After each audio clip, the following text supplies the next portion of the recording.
All right, do you want me to click the dramatic piano? I've never played with. Oh my god! Was that it? No. Let's see. Welcome to Science Sort of, your weekly or quasi-weekly reintroduction to scientific concepts and science culture, scientists, and people who just generally bullshit using technical words. Which one's which? The only way to tell is by getting a degree, probably a master's.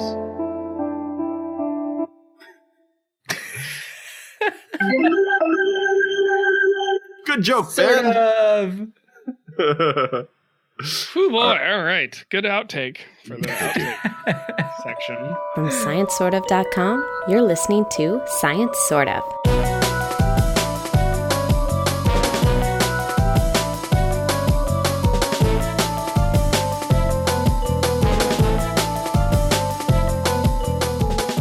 Welcome to Science Sort of. You are listening to episode 286, where we are going to talk about things that are science, things that are sort of science, and things that wish they were science. I am your host, Ryan, and joining me to discuss those things centered around the theme of Three Wolf Moon. There's three wolves howling. Going from north to south, we're going to start with our Timberwolf, Ben. Good evening, everybody. I'm your Timberwolf, Ben. And then our Mexican wolf to the south, Abe. I believe that would be El Lobo Mexicano. Lobo and hello. Mexicano. There is a subspecies that's the Mexican gray wolf, right? Yeah. Where else? What other podcast can you get all of North America represented, you guys? How about the North American podcast?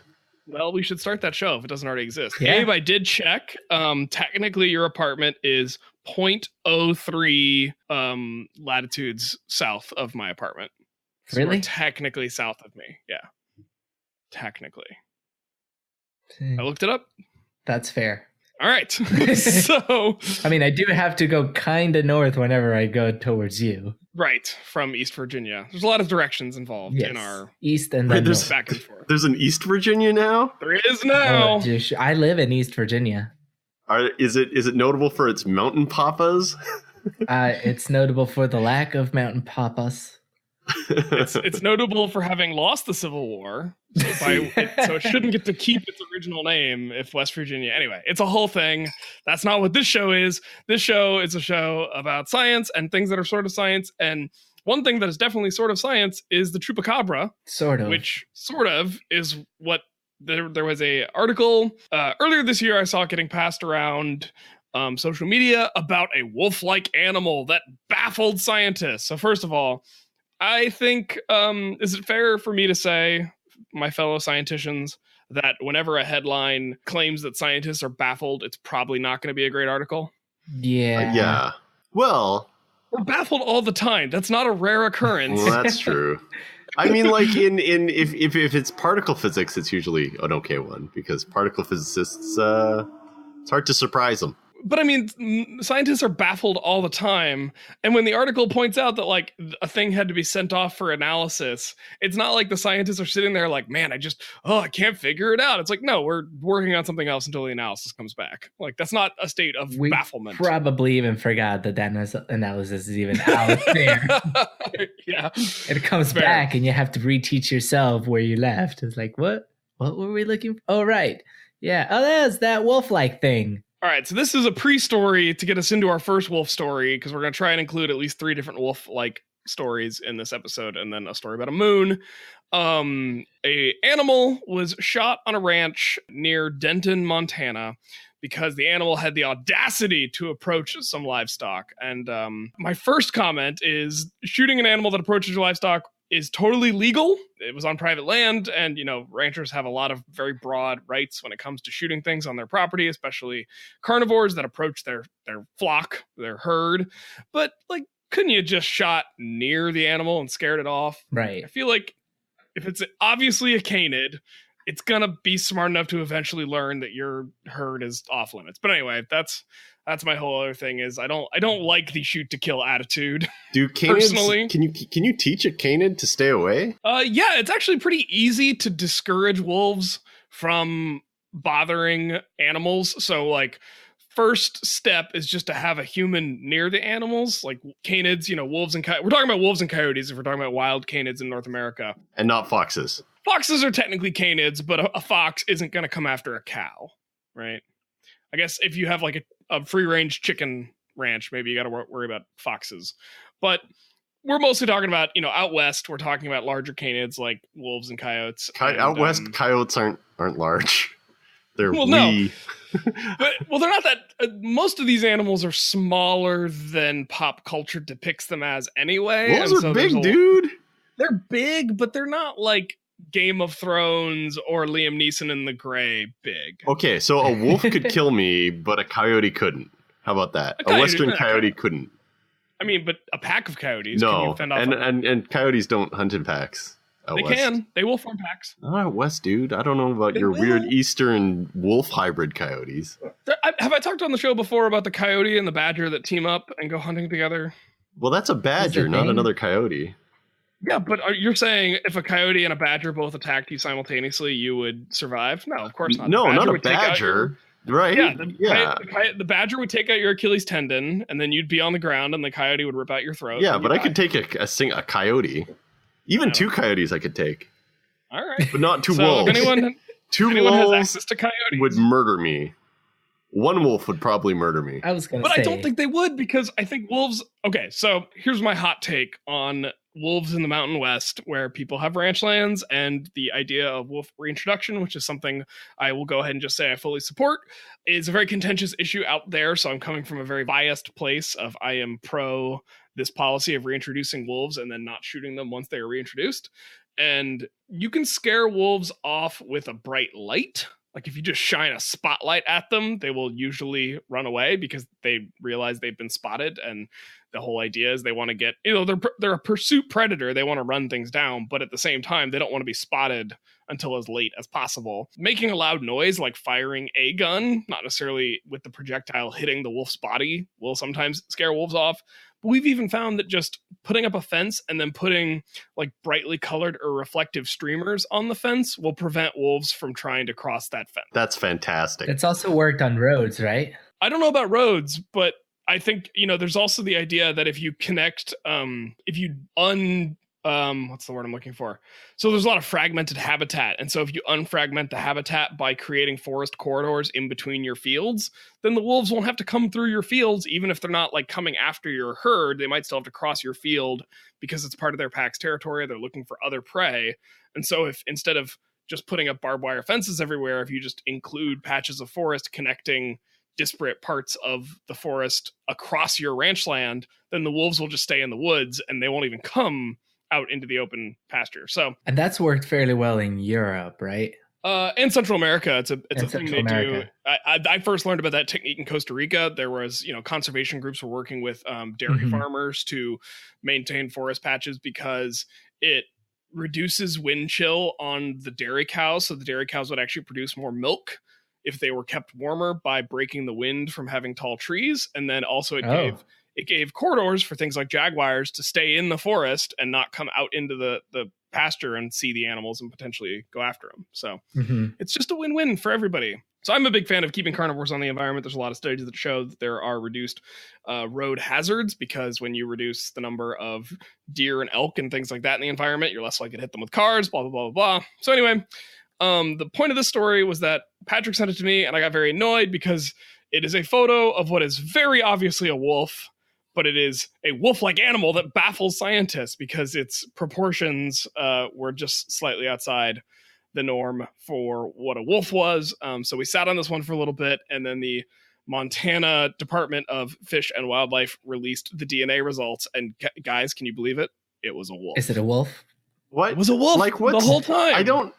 So, suppose it was like a wolf-dog hybrid. So what? There are not that many options. Wolves have sex with dogs and dogs have sex with wolves. Even if it was, right, why is it notable? It's got to be a combination of one, two of three things, right? Wolves, coyotes, or dogs. Right.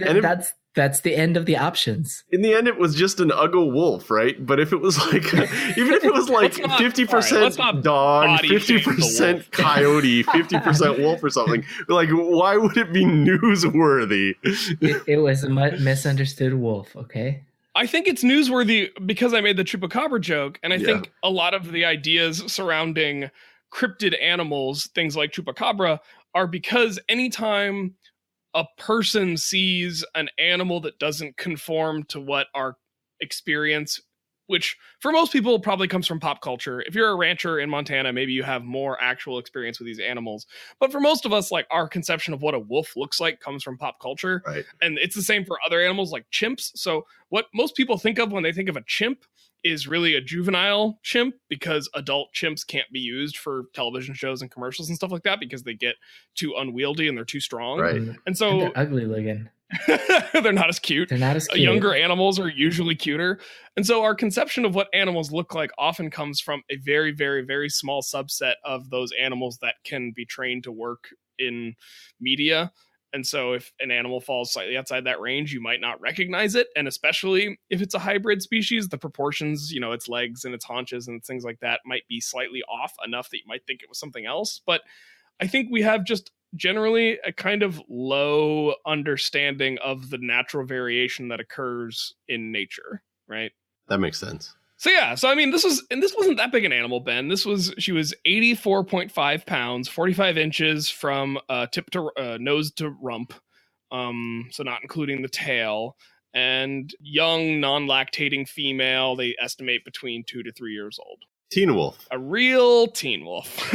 Real teenager. Like I said, misunderstood. Do you think aliens ever kidnap like human teenagers and wonder if they're like that's a new species of human? It's just like it's an ape human hybrid. Well, this is something we argue about in the fossil record, right? When we can't observe the growth series in real time, like Triceratops. Yeah. Triceratops or Torosaurus, right? Is it a juvenile form of a larger dinosaur found in similar contexts? That's a legitimate question. And so this is something Julie and I joke about, and we joke about it a lot in context of modern dogs. So I always argue that if I was a paleontologist millions of years in the future, and I found a Great Dane skeleton in Germany and a Chihuahua skeleton in the Chihuahua of Mexico, there's no way I would call those things the same species. Right. Yeah. Because they're geographically very separate and they are morphologically hugely different. So, there's obviously, that's artificial selection. That's not natural selection, but it illustrates this idea that when you're dealing with a fossil record where you can't observe the life history of these animals, you might make weird interpretations that don't actually reflect the reality, which is something I just talked about in the previous episode of this podcast on my own, but seems like it's relevant to point it out here again.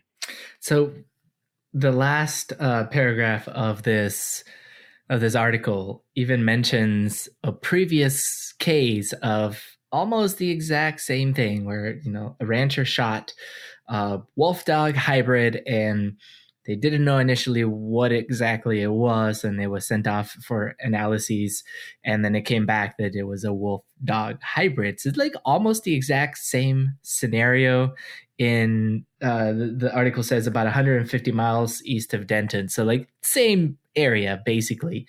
Why would this baffle? It's literally happened before in the same area in the same way. It's clickbaity writing, and I just wanted to point it out because I see this, even though Facebook is apparently doing everything they can to crack down on clickbait, I still see this kind of stuff getting spread around on social media. And so I just wanted us to point it out and say why it's kind of a ridiculous non-story. And especially when it's we're going to wait and see what the DNA says. Like, well, then let's just wait and see. Calm down. Everybody. Right. All right. Can I give a tip to the science journalists out there? If you want to write a clickbaity article like this, like in the headlines, say that it's a chupacabra. Yeah, okay? Right. Go Because then at least we can have some fun. Be like, we discovered Bigfoot. It was a wolf hybrid. Well, Ben, speaking of scientists and journalists working together to achieve a common goal, let's talk about our real first topic, which is how domestication ruined dogs' pack instincts. Yeah, man. So this was a study that came out in the Proceedings of the National Academy of Sciences of the United States of America. So the middle country of North America. You guys might have heard of it. The middle part. Yeah, the sandwich meat. You guys are known as the bologna part of North America. Really? Can't we be the burger? Mexico is the bread, and Canada is the other bread. Oh, we're not one of those healthy burgers that only has one half of a bun. I think you will find that North America isn't as healthy as you would hope. Fair enough. So the study that we're talking about is from that journal, and the title is Importance of a Species Socio-Ecology. Wolves Outperform Dogs in Conspecific Cooperation Task. First authored by Sarah Marshall Peschini, is I believe how that last name would be pronounced. And this article hooked me because it's a really cool little experimental design. And what'd you guys think?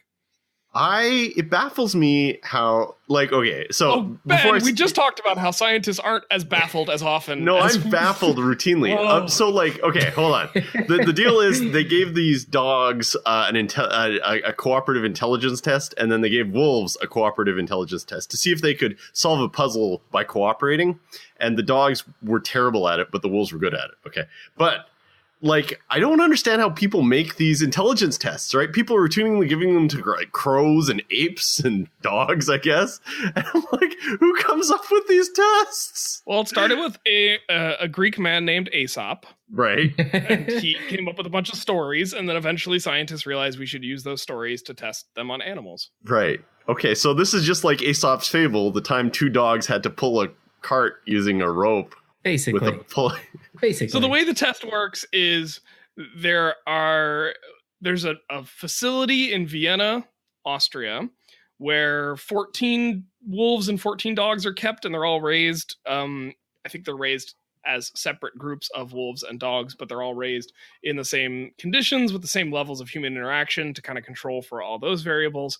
And the task that they were presented with was there's a tray that has some food on it, and there's a rope, and the rope is attached in such a way that if you pulled on either end, it would just pull out of the apparatus and nothing would happen.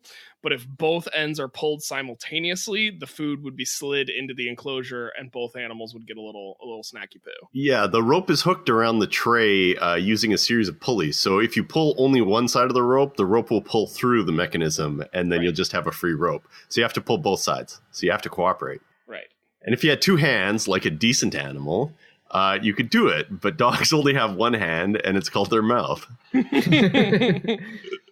And so this test was kind of interesting because it was looking at whether or not wolves cooperate with other wolves and can dogs cooperate with other dogs. And they found that to a pretty astonishing degree, a lot of times these types of studies have what I would say are relatively small differences.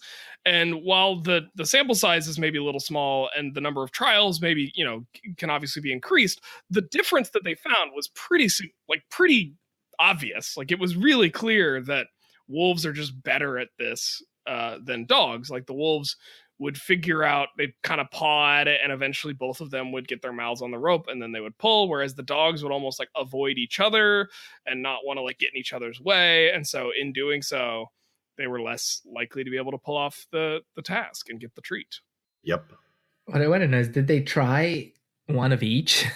I don't know if they tried one of each. I don't know if they were worried about Abe, that's how you get chupacabras. Right. Well, that's how you get chupacabras. But I want to know, how would that affect the dynamics of, there's... They would fall in love like Lady and the Tramp. Right. Well, a lot of the idea of this was that as wolves domesticated into dogs, and a lot of the talk around domestication seems to be centered more and more around how wolves domesticated themselves into dogs. It wasn't really a conscious thing that humans did. It was something that happened genetically to the wolves that allowed them to become domesticated dogs. And there's a really terrible movie coming out soon called Alpha that is about a boy and a wolf. It looks so bad. I saw Julie and I saw the trailer when we were at the theater last week, and we were both just laughing out loud at some of the stuff in this trailer. But the study sort of claims that in becoming domesticated, wolves began to look less at other wolves and or dogs as cooperative partners and more at humans. Mm-hmm. And so the question I wanted to know was, if you put a human and one dog, and could the human encourage the dog to then pull one half of the rope? I think so. I mean? And I think so because it said that they tried... so earlier you said that like the wolves were way better. The numbers was like, of the 7 different groups of dogs who tried it, 1 managed to do it ever. And of that pair who managed to do it, they did it 1 time out of 14 or something like that. Whereas like the wolves did it, the pairs of wolves managed to do it like, half-ish the time, a little more than half the time. So like good for the wolves. But it also said that the humans tried to train the dogs to do it, and even the trained dogs wouldn't do it together. So my guess is that the implication there is I think that a human could get a dog to do it. But then if 2 dogs were just working together without any human instruction, they wouldn't. I also wonder a little bit about this article touched on it a little bit. So one of the things it pointed out that I didn't know is that even today, about 80% of dogs are what we would call free-ranging, basically just street dogs. So only 20% of dogs actually live in a human's household. That is, I guess that, I was about to say that's totally bonkers, but I guess there's all sorts of places in the world where dogs aren't, the norm isn't for people only to have pet dogs. It'll be like community dogs or like the famous Russian subway dogs. I mean, growing up, we had dogs, but they stayed outside in an unfenced property. This is Mexico. Yeah, and I feel like that exists kind of on the border of what a true free-ranging dog is. Like, I know when I lived in Costa Rica, there were village dogs that would just hang out, and they might go stay with a family for a couple of weeks, but it wasn't permanent. Like, they would kind of stay there, get some food, and then eventually they'd just be like, okay, I'm done with this, and they'd go rejoin street life. I've definitely come across many places in traveling, mostly Central and South America, where certain areas of most any city, there will always be an accumulation of dogs at one point or another. And I believe there's a place in Chile that's pretty well known. I want to say Valparaiso, Chile. There's a plaza in the center of town where, come dusk, there are just dozens and dozens of dogs that just congregate in this plaza, and then come daylight, they're all scattered. Like there's just nowhere to be seen. They're kind of everywhere, roaming around. Yeah, and they mostly kind of live off of garbage. Are they friendly? Mm-hmm. Like, can you pet them? Yeah. I was walking around at night, just kind of taking pictures of things, and I just kind of stumbled into this plaza where it was just confused at first because it was literally 50 or 60 dogs in this small plaza, all just kind of chilling. And I walked right through the middle, and they, some of them would come up and see if I had food. And when they realized I didn't, they just kind of ignored me. That's kind of nice. My favorite street dogs in history are these 2 dogs named Bummer and Lazarus. And they were from San Francisco, and they lived in the early 1860s. And they were a famous duo. They were always seen together, and they were excellent at killing rats. And they were beloved by the city. Like Mark Twain wrote about them. And yeah, they were, wow. There's a whole episode of the Dollop podcast about them, but yeah, they were great dogs, and they're all good dogs. That's, I think, the point of this article is they're all good dogs. Is that what this article is about? Yes. I think so. But they're all stupid. There's a researcher quoted in the article that we read, which is from The Atlantic. It was written by Ed Young, and it's about how the assumption that dogs are tamer versions of wolves is an oversimplification. I've never really said that dogs are a tamer version of wolves. I've just said that dogs are wolves that we've broken. Like, they just don't work anymore. Oh, I see. And that was something I thought about when reading this study is, how would this study have been different if they used actual working dogs? Because the idea of having a dog as purely a pet, I think, unless you were a very wealthy person, that's even then, you would still have like hunting dogs. So I think the idea of having a dog that just exists to be idle in your household, like the one lying at my feet right now, is a relatively recent concept. And they mention that in the lead author of the study mentions that as well. And so I wonder if we did this even 100 years ago, when most dogs that lived with people would have had a job to do. And so maybe their mental faculties would be a little sharper. Do you guys think about that at all? There was a philosopher a couple of years ago who wrote a book about a wolf he adopted. Do you remember this? It's like a British guy, I think. Yeah, he had a wolf. I think it was probably, one of those almost hybrids, so it's still kind of legal, but it was pretty much a wolf. And he said that it was really well behaved unless he wasn't in the room with it. Because he said dogs will look for humans for instruction. So if you put a wolf in a cage, it will just start flipping out, trying to get out of the cage, whereas until it figures out a way to do it. Whereas a dog will maybe try one thing and then give up, and then wait for a human to show up and take any instruction from the human. So he says that, like, as long as the dog was with him, it was well behaved, but like the moment he'd leave it in the living room or leave, the wolf would like flip out and start like tearing things apart and like exploring the room and tearing things up. So he had to bring the wolf to class with him. And he had to give his lectures with the wolf in the front of the room with him. Really? Yeah, it was a great story. And so I take it that's, I mean, we've kind of bred them, especially working dogs. We've bred them into being kind of, wait, take instructions from us. We'll tell you what to do, So like a docile dog that takes instruction well is exactly the definition of a working dog, right? I guess what I meant is I could, dogs that are just used to being pets, like they have to play with toys and get fed, like they never have to work for anything. They don't really have a task other than to be cute and lovable, and they're great at it, and that's why we have them around. But I'm thinking more of, herding dogs. Oh, you can tell a dog to go herd, but it also has to exhibit some sort of problem solving, on the fly improvisational abilities as it like makes the sheps do what it wants as it shep herds them. Is that how that word's used? And yes. Okay, good. And so I wonder if dogs that were used to doing those sort of active problem solving, mentally engaging tasks as part of their daily routine, or even service animals that are used to helping a visually impaired person navigate the streets, might do a better job at this sort of cooperative task. Well, that's all. In those cases, it's not really cooperative. It's not like it's hierarchical. It's not. I'm just saying it's hierarchical. They just might be a little sharper, right? Okay, so I'm not saying anything about their cooperative abilities. I'm just talking about their mental faculties, intelligence in general. Yeah, not even their intelligence. Just they've been taught to do things, and so maybe I'm wrong. I'm saying this is total speculation. I'm just saying I wonder if dogs that weren't just pets would do better at a test like this. That's all. I also wonder, because that's a good point. They're not necessarily trained to do one specific task over and over, right? Because it's kind of troubleshooting.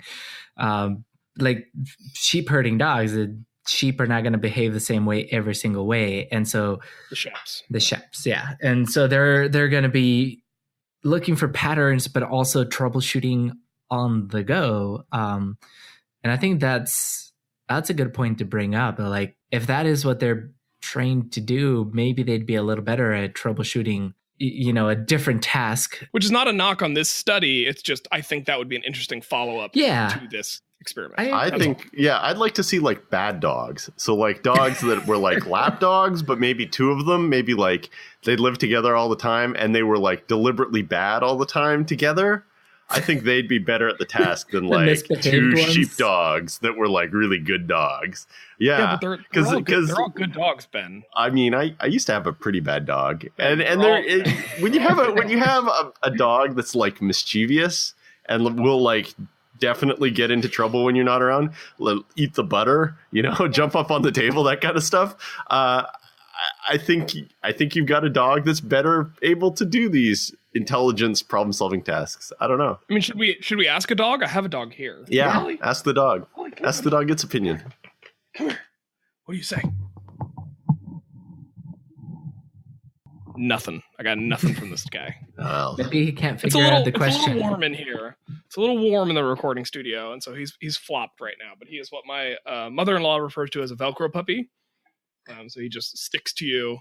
So he's been flopped next to me all day, and anytime I get up to like get a glass of water or go to the bathroom, he has to follow me just to immediately like lay down again and go back to sleep. But he has to just make sure that he gets up and follows me into the next place. So that's cooperative in a sense, I suppose, but not really. We're not really accomplishing any tasks together. So yeah, do you guys have any final thoughts on dogs as broken wolves who can't work together with each other to save their lives? Well, okay. Well, one thing we didn't mention is like the speculated mechanism for this, which is that dogs weren't trained as wolves to be dogs. They were wolves who started eating human garbage. And then when you're a scavenger, like cooperative behavior isn't really all that rewarding because only one person gets to gnaw on the chicken bone, right? Or I guess one dog, one individual. So if you're in a scavenging environment, even if you're not really hostile, cooperation isn't the name of the game. It's like not fighting each other is the name of the game. So if you see someone, you spotted hyenas and various types of vultures, Ben. Yeah. Okay. So like, I don't know. What do I know about hyenas or vultures? Nothing. What about wild dogs? Yeah. Yeah. What about wild dogs? So I don't know how much African wild dogs scavenge versus. They don't hunting. very much. Yeah, they are active incredible hunters. Yeah. Yeah. So like, put these other rando dogs in this situation. That's what I say. But yeah, okay. So the speculative mechanism for this was that the domesticated dogs were essentially bred to not really cooperate, but instead not covet each other's scavenged chicken. And so when one dog would go up to the tray to play with the rope, the other would stay clear. Whereas the wolves would go investigate it together, and then they'd figure out together that if you pull both ropes, the chicken comes. So I thought that was an interesting thing, but I mean, like I said, I don't know the first thing about evolution. No, I mean that's a good point. I agree. Yeah. We should rerun this test and add in hyenas, African wild dogs, and domesticated dogs that work. And coyotes. And then maybe we can add in coyotes, and then Working. let's add in a dog that was domesticated then went feral. So let's put some like New Guinea singing dogs. Let's put there, in some female lions and then some tigers. there you go. Like Those are cats. pack hunting cats and then solitary cats and see what happens. Craziness. Yeah, let's just put them all in together.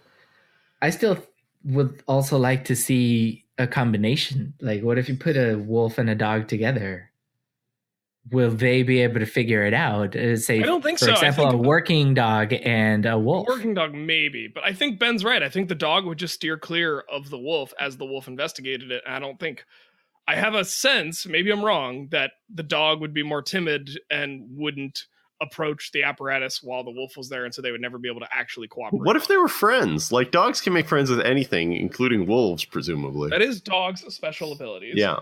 All right. Well, I think we've given the researchers plenty of new studies to do. Not that, I mean, I think the dirty secret I've learned with science is that anytime I finish a study, even if I answer the question I was trying to ask, I've usually got 3 or 4 more new questions anyway. So I'm sure they've already got plenty of research topics to explore as they continue to pursue this work. But I think we've given them some interesting ideas to also continue with moving. Yeah, get to work. Yeah, so we'll just have to tune in again sometime. I had a really amazing interaction with spotted hyenas at the Berlin Zoo. They were like starved for attention. They were following me wherever I walked around their enclosure. It was pretty awesome. Hey, are hyenas dogs or cats? They're cats, right? They're Feliformes. They're not Felidae. They're not within the family Felidae. They are in their own family called Hyenidae, but it is within. So Carnivora, the group of mammals that contains most things we think of that eat meat, has 2 broad groups, the Feliformes and the Canidiformes. So literally the cat-shaped carnivores and the dog-shaped carnivores. And hyenas for a long time were nested within the dog-shaped carnivores, but more recently we have re-examined that and realized that we had that wrong, and we put them within the Feliformes, so they are cat-shaped, technically. Which one are weasels in? Weasels are mustelids. They're in the dog-shaped, they're canidiforms, but there are convergently evolved morphological forms like civets and other members of Viveridae in the cat-shaped branch. Right. What other animals would be in the same List all the animals, Ryan. as weasels? Weasels includes everything from the least weasel, which is the smallest weasel. That is its actual name. It is called the least weasel. It's the least amount of weasel you can have. Up to the wolverine. Wolverine is the largest of the weasels. Huh. Really? Yeah. What a weasel. I never knew that. Now I do. And then on the cat side of things, you have like a mongoose, right? So very similar Wait, morphologically. mongooses aren't weasels? See, I was going to bunch them in with weasels. What about stoats? Are stoats weasels? I believe a stoat is a mustelid. A weasel, yes. But a mongoose isn't?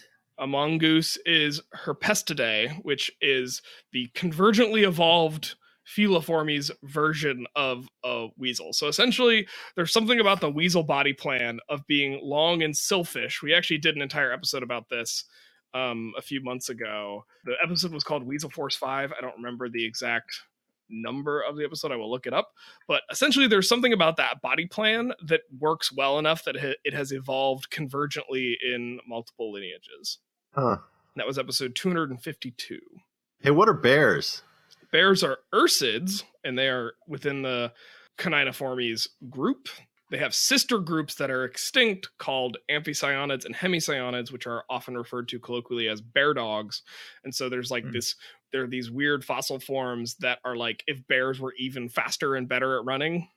That's too fast. More doggy like. How fast could a bear dog run? Like 300 kilometers an hour. Bears can run pretty fast. Bears can go so fast. I know. They could break the sound barrier. They were capable of achieving supersonic Well, that's flight. why it's called the barrier, the sound barrier. It's because that's how fast you have to go to beat a bear. That's why we had to kill them all. We couldn't risk them existing. Too fast. Yeah, so the the living sister group to bear would be procyonids, so things like raccoons. Right, I forgot raccoons. Wait, raccoon's part of the bear? Raccoons are Procyonidae, a family that includes things like raccoons and coatis, which in Costa Rica, I don't know if coatis are weird. And what's even weird about a coati is that their name in Spanish, at least in Costa Rica, is gato solo, which means a lone cat.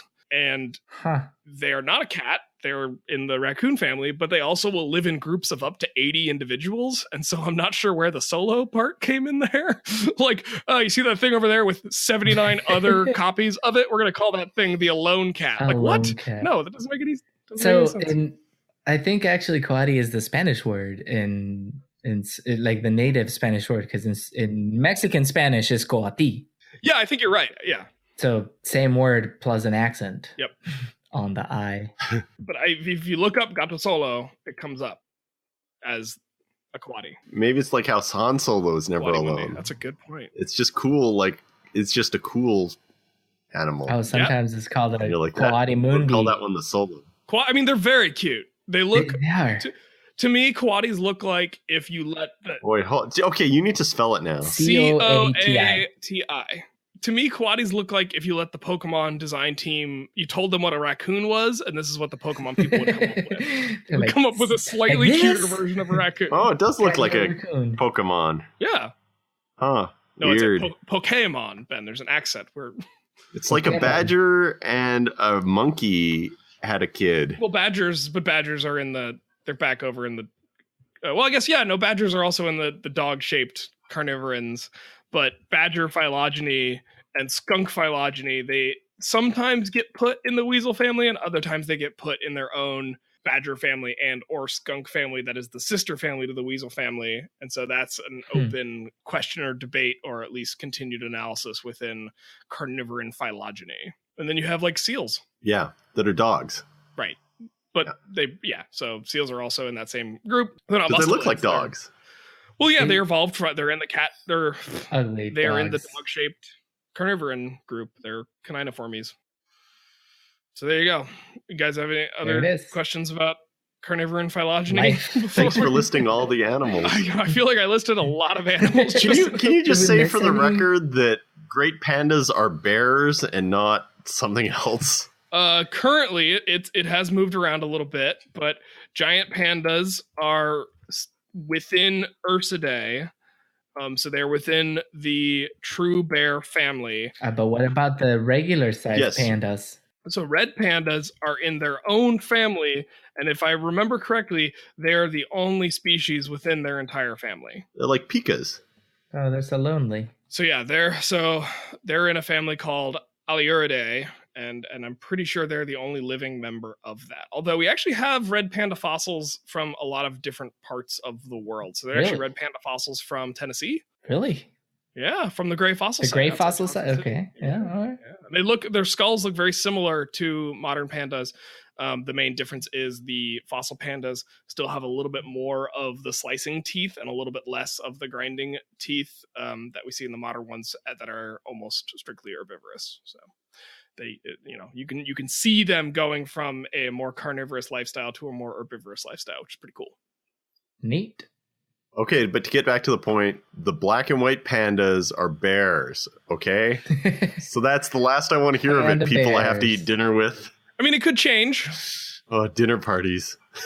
It could get rejiggered. Come on, they're obviously They're gonna get bears. They look like demoted. bears. I agree that they're obviously bears, but they have the coloring of a raccoon. Well, it's not a raccoon, it's a bear. Jeez. Okay. I'm with you. Can you imagine if bears had thumbs? Koalas also in the bear family. Oh, really? No, that's a lie. They're marsupials, Ben. Yeah, right? That's why I was flipping out, because that doesn't make any sense. Sloth bears are also actually bears. They're not sloths. Apparently, Okay. I had to correct somebody on that earlier. They did not know that. And Baloo from the Jungle Book is a sloth bear. Oh, really? Well, he's not actually animated to look like one, but if he was a bear living in that part of the world, it would be a sloth bear. Okay, but sloth bears are bears, you said. Sloth bears are bears. Right. Okay, Bear so that makes family, sense. Versidae. Yep. They're an insectivorous bear. So if you shave really? the panda bear and you shave a sun bear, can you tell the difference? Probably. Yeah. They look different, and their teeth are probably different, too. I mean, pandas have a thumb, so just look at their hands. Huh. Yeah. Pandas have thumbs? Yeah, well, they've evolved a little, like, extra grasping... we call it the panda's thumb. It's So I don't need to imagine that bears have thumbs. There just are pandas. pandas Pandas have with evolved bears a with thumbs. thumb-like appendage on their hand that helps them grasp bamboo and pull it to their mouths. Oh my! So you could like teach a bear to carry a gun? Basically. Just pandas. Just pandas. Only And Yeah. I mean, maybe they need it for self-defense against anyone trying to mate with them. That's going to be okay. So pandas are going to take over the Earth one day. That's great So news. they have Probably a not. sixth digit. I think I'm just gonna... they've As a evolved thumb. a new It's- it digit says- to function as a So thumb. it's not just like the fifth one is a thumb. It's like they have an extra one. That's weird. Correct. But we call it... So the they might be able to evolve a second thumb in the future. They could just become the thummiest of all animals. The king of the Earth. Pretty much are. Thumbs have Yeah. gotten us a long way. But I hear a call of a lifetime ring. Felt the need to get up for it. Oh, and cut out the middleman. Get free from the middleman. You got no time for the messenger. Got no regard for the thing that you don't understand. You got no fear of the underdog. That's why you will not survive.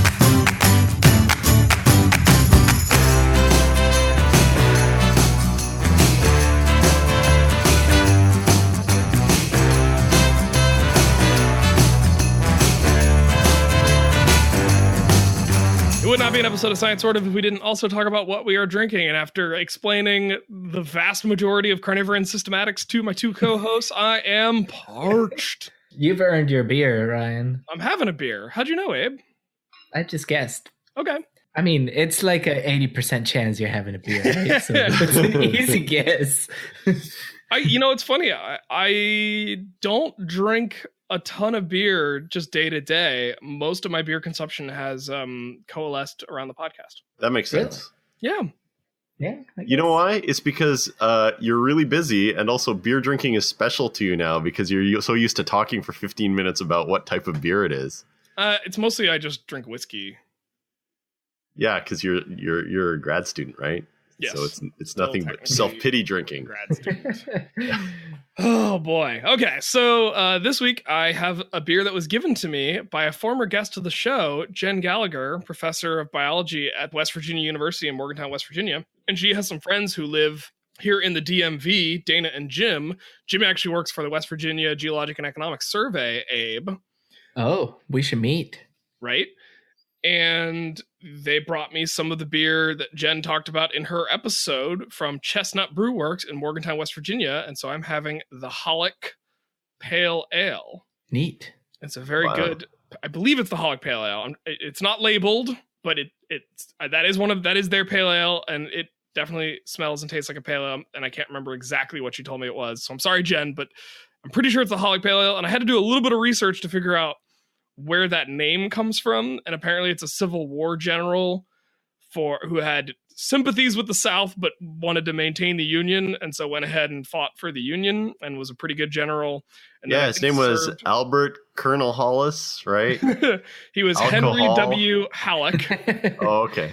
and he then after the war became the chief of staff for Ulysses S. Grant when he became president, I believe. And then there's a small town, an unincorporated community in Monongalia County, West Virginia, named after him, and that's near Morgantown. So I'm guessing that's why this beer is named the Halleck Pale Ale. Okay. And I was just in West Virginia last week, and I had a great time. I was helping out the National Youth Science Camp, taking their delegates around fossil hunting in the Monongahela National Forest, and it made me very reminiscent for my home state, and I just had a great time. And guys, did you know how nice it is to not have the internet for a few days? It's wonderful. Yeah. Yeah. But you got home and then the world had melted down? I mean, the world would have melted down whether I'd gone into the forest or not, and so I was very happy to have gone in the forest for a little bit. That is a fair point. Just delightful. This day and age, a person should probably go into the forest with everything they need to survive for the rest of time, huh? This camp is near Green Bank, West Virginia, which is home of the Green Bank Observatory, which is a giant radio telescope. And wait, hold on. Isn't this the place that McElroy podcast takes place, the Adventure Zone? Isn't that the Monongahela Forest? Yeah, that's in West Virginia. With the radio silence zone. Yeah, that's Green Bank. Yeah, it's the location of the Adventure Zone's current D&D game. I'm thanks to them, I'm West Virginia's second most prominent podcaster. Podcasting family. They've definitely cornered the market on the West Virginia podcast dynasty, but I'm pulling up the rear. I'm happy to ride the caboose for that that train. And it's right near there. It's pretty cool. Like, it's pretty cool to be like hunting for fossils with this giant radio telescope in the background. I recommend it. That's neat. Cool. What about you, Ben? What are you having? So it's been a while since I was on, and we've been kind of stockpiling weird things to drink. So I was like, Bethany, what should I drink? And Bethany, my wife, says, we have that, like, one of those Japan crate snack boxes things that, like, comes every... Did you sign up for a Japanese subscription service? Yeah, and it sends you weird Japanese junk food. So last Halloween, there was a trick-or-treat thing, I guess, the theme was. And so we got a trick prize, which was a can of clam miso soup. So it's a can. It's like a pop can. It's like those Japanese coffee cans that are little? Mm-hmm. It's like that, but full of clam miso soup. And I just checked the expiry date, and it's what day is it today? It's the 10th. So it's 8 days from now. So I still got another week before this expires. Maybe it was supposed to be refrigerated this whole time. Let's take a look. Oh my God. Smells okay. Oh, it tastes good. It tastes like clam miso soup. I mean, it sounds like that would make a good... I would probably, boil some ramen noodles and use that. Eat that for lunch. That actually sounds really good. Well, yeah. I mean, in Japan, they've got those hot and cold can vending machines. Yeah. So they probably sell this. So, you can get hot coffee and cold in a beer can from a vending machine. Yeah, and cold beer. And also, I guess, clam miso soup. It's good. I approve of this. Maybe I was supposed to shake it and get a miso shot at the bottom of it or something. Yeah, did you swirl it up a little bit? No. We'll see, I guess. If this, listeners, if you hear an RIP segment at the start of the show, you'll know that I got food poisoning, but it tastes good. It doesn't taste spoiled yet. Pre-edit update. I mean, miso probably serves as a preservative to the clamminess of it, right? Well, my guess is that it has been pasteurized and lived in a sealed can for its entire life. So I think it's I'm probably safe. It's before the expiration date. You're good. Yeah, but I mean, milk has an expiration date, but you're supposed to keep it in the fridge until you open it, right? Sure, but you're in Canada, you put your milk in bags anyway. We don't know what's happening. Yeah. We put our milk bags in the fridge, though. I've been doing a lot of home fermentation experiments. And it's kind of amazing how long you can kind of let something, quote unquote, rot on purpose and then still eat it. Yeah. I made some giardiniera. I have a jar for you, Abe, if you'd like some. Deal. So it's like an Italian pickle relish. Is that beaver fever? Oh, no, I thought you said something else. Okay. Jar what? And it's giardiniera. Giardia. So it's lacto-fermented cauliflower, carrots, green beans, onions, a bunch of other veggies. And you just let them self-lacto-ferment with like oregano and garlic and mustard seed. And it tastes like it's an Italian deli in a jar. And you can just put it on sandwiches and salads and stuff. And it's great. That sounds delicious. What's lacto-fermentation? Lactobacillus. It's where you just let the lactobacillus, the bacteria, the milk sugar fermenting bacteria, ferment a product for you. So what do? Boil it and then add some milk and then put it in the closet? You just let it be itself. Yeah, I chopped up all the vegetables and then I put them in jars with all the spices and a bunch of salt, and then poured in just like regular tap water and I have these little, I put them in like big mason jars, and I have these little fermentation lids that I screw on top of them that have a one-way valve that lets gas escape but doesn't let air in.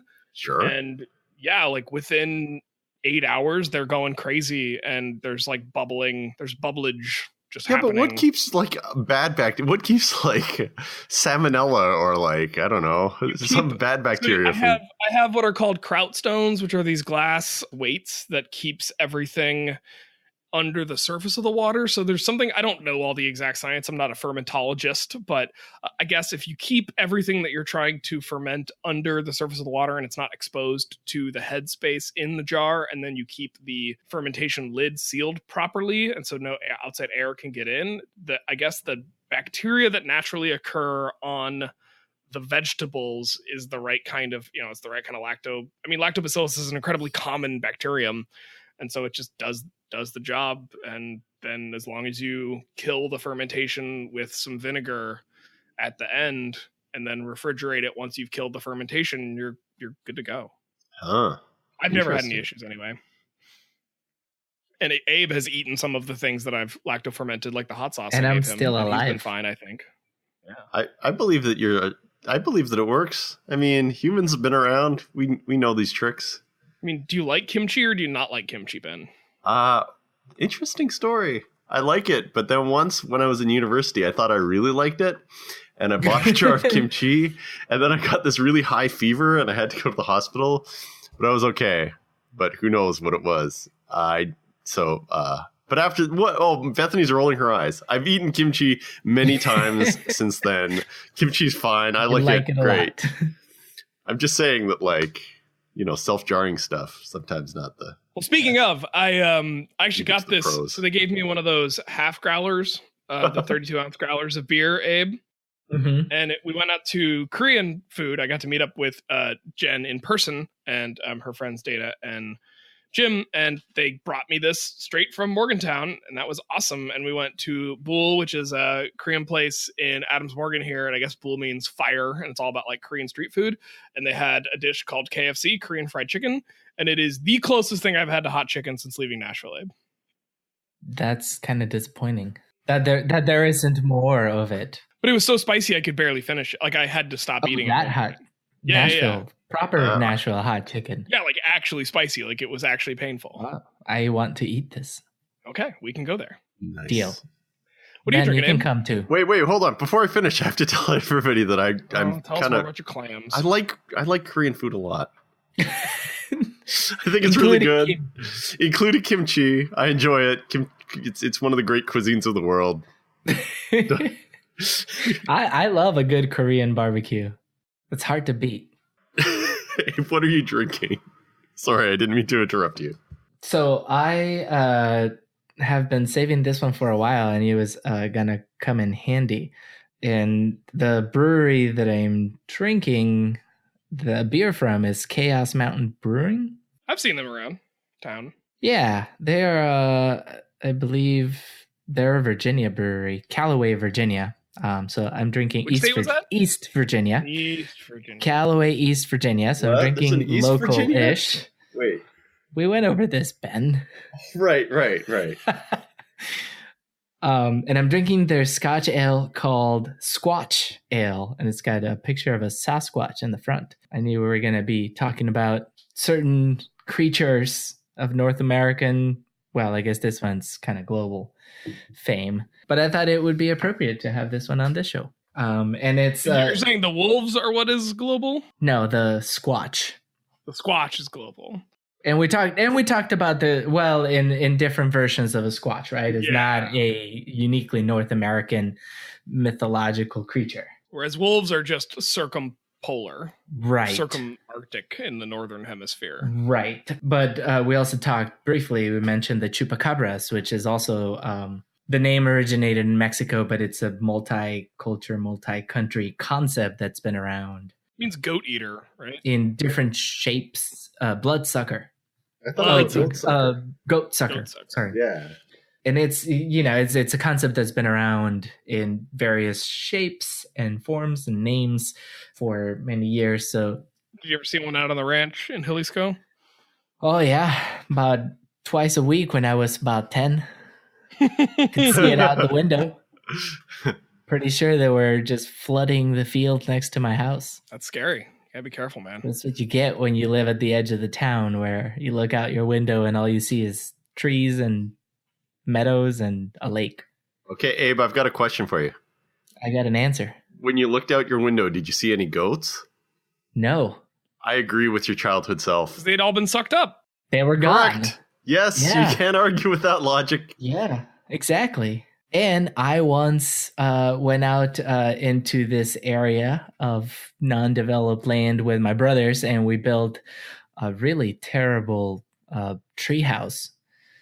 And I used the ladder from our bunk beds, and it disappeared. I'm pretty sure it was the chupacabras. Well, there you go. How's the beer? That's actually really good. Let me double check here. 7.5%. It actually doesn't taste like it's a high gravity beer. It's very easy to drink. It's got, in true Scotch Ale fashion, a little bit of that like Scotch cask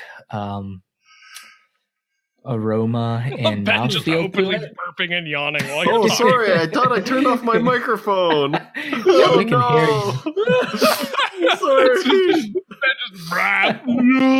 Whatever. I'm getting sick. Yeah. Oh, no. I'm so ashamed. Sounds boring. Oh, I'm sorry. Get to the point, Abe.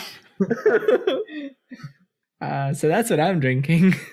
It's That's really good. interesting. I would recommend it. Thanks, Ben. I thought so too.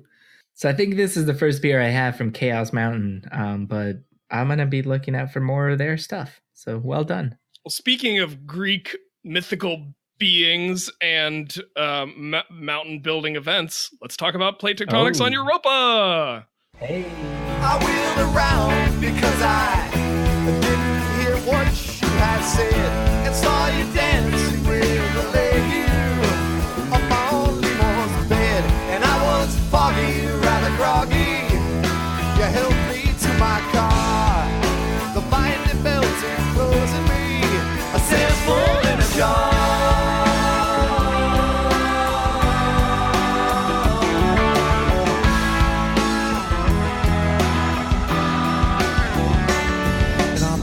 Stands unfolding with all the willies and their wares. I shuffle by, alert but numb to all the glances and the glares. I think of you unheeding all the times I raised my cup.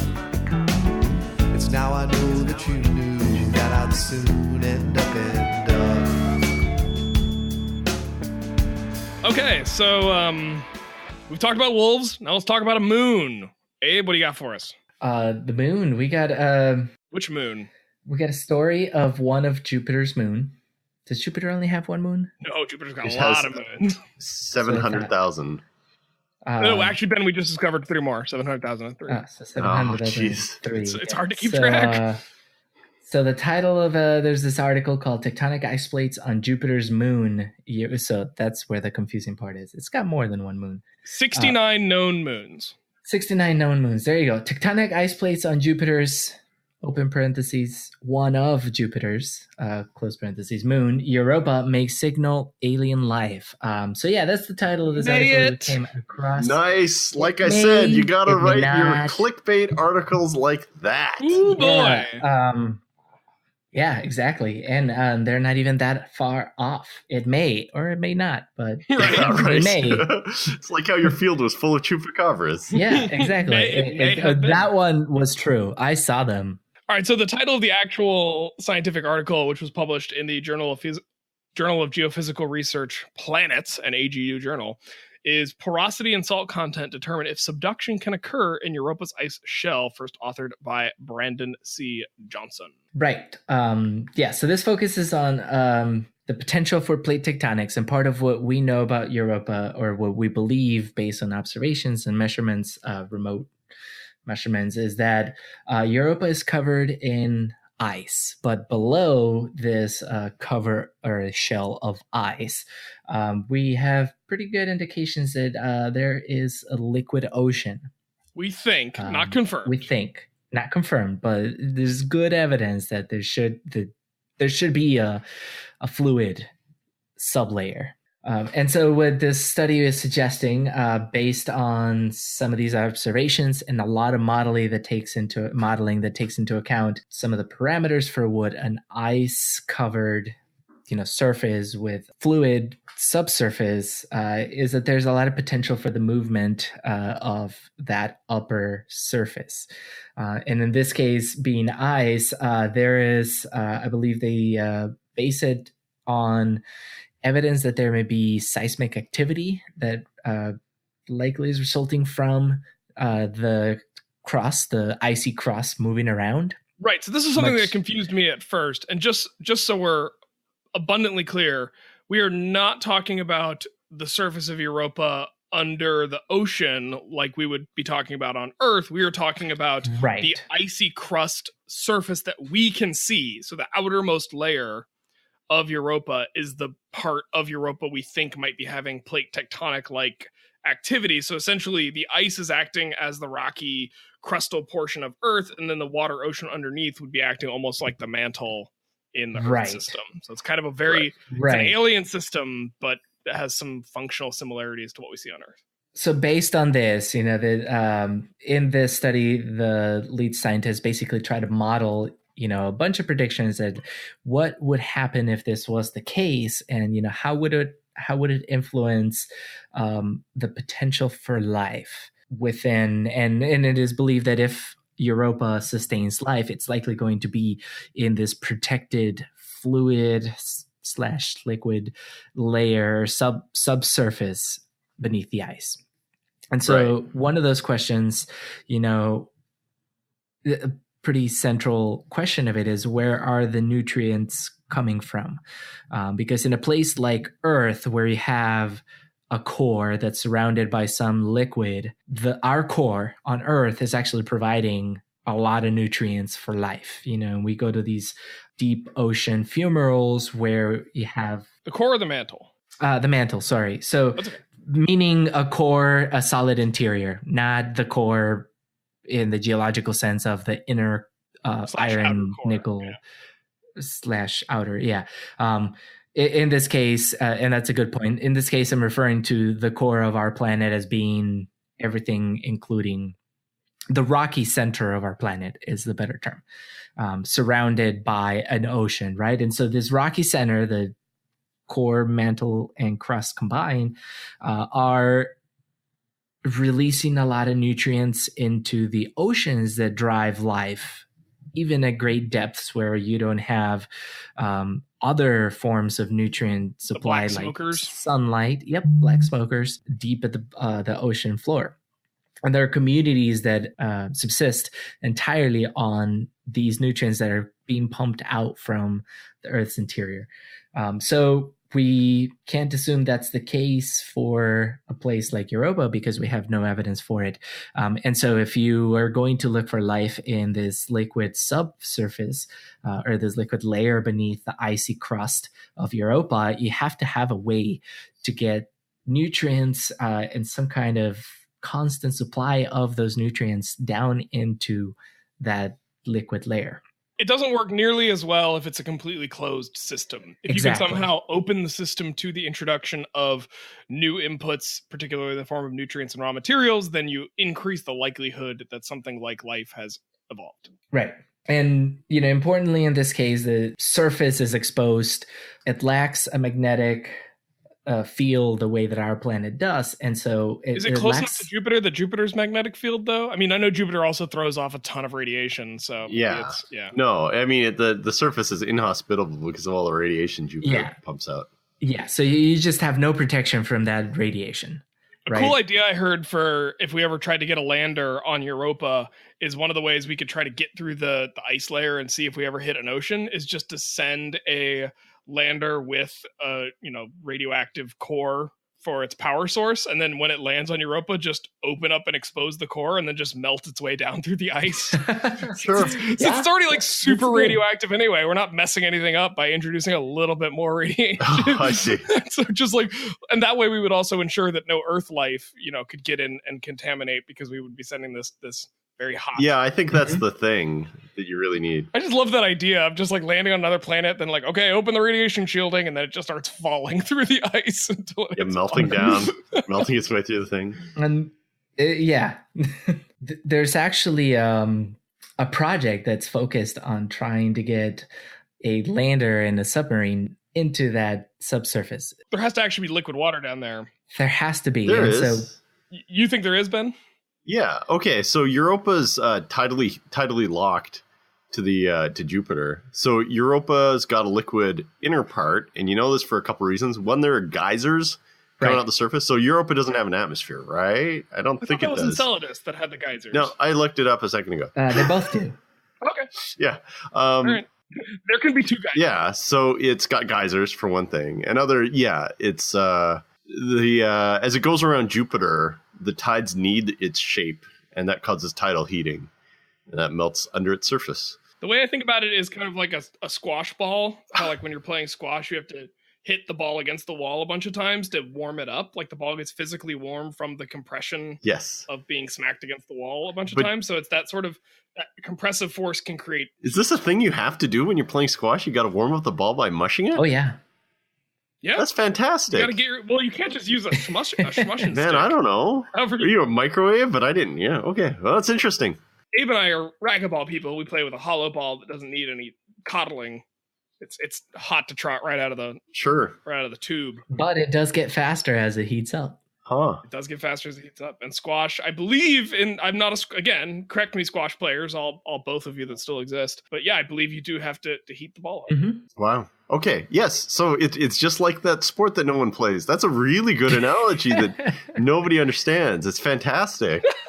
I love it. Like good analogy, low applicability. Life is full of these like really like specific, beautiful explanations that explain a physical principle perfectly that nobody gets because nobody does that particular activity. And it's just it's delightfully frustrating when you come across one. That's great. I love it. Okay, so so it's heated. So it's got this liquid under the surface. And but you need more than liquid water to get life. You also need gradients. That's what you're saying, right? Nutrients, and you need chemical gradients. Yeah, chemical gradients. Yeah, it helps to have an open system that is exposed to new chemicals and new sources of energy. So if it was just a sealed box with whatever, even if it was full of the most nutritious stuff ever, it wouldn't get life in it because everything would be uniform inside. So you need new stuff coming in, and life will take advantage of those chemical gradients to exist. And long term, you need like a closed system will not last long term, right? Yeah. So yeah. I mean, I think yes. And okay. Yeah. So there's a project that I believe is NASA funded for developing a submarine that could go and test for life. And so the idea would be that we would send a lander that could drill through the ice to Europa and then drop this submarine down into it. And it would be fully automated to do these transects across the liquid layer of Europa and look for evidence of life. And it's actually a really cool project. Maybe we can, be a topic for a future episode, but the project is called Artemis. And I was lucky enough to be deployed in McMurdo Station in Antarctica when they were testing it down there under the ice shelf in the McMurdo Sound. So it's really and did they find life? They found tons of life down there. Guys, Antarctica's alive. Under the ice. It's full of those like monsters that like get in your blood. And sea lilies, man.